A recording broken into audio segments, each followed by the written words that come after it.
গাভী গরু 3টা গাভী গরু ছিল, 3টা গাভী গরুই প্রেগনেন্সি অবস্থা ছিল। তো 3টা গাভী গরুই 3 দিনে আমাদেরকে বাছুর দেয়, অনেক সুন্দর সুন্দর বাছুর দেয় মাশাল্লাহ, অনেক সুন্দর 3টেই বাছুর দেয় মাশাল্লাহ, অনেক সুন্দর 3টা বাছুর দেয়। তো 3টা বাছুরই অনেক সুন্দর হয়েছে। তো তার কারণে আমি আমার ফেসজাত কোনো ভিডিও দিতে পারতেছি না, ইনশাল্লাহ সামনে তো আমি ভিডিও দেওয়ার চেষ্টা করব।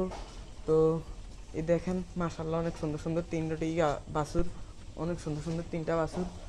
তো আমরা ভিডিও দেওয়ার চেষ্টা করবো। আমি আমার খামার নিয়ে তো কোনো ভিডিও দেই না, দেওয়ার চেষ্টাও করি না। তো আমি খামার নিয়ে কোনো ভিডিও দেব না আমি। তো চেষ্টা করবো আপনাদেরকে ওই ভিডিও দেওয়ার জন্যই। তো আমাদের খামার নিয়ে কোনো ভিডিও আমি দেব না বা আপনারা পাইবেন না।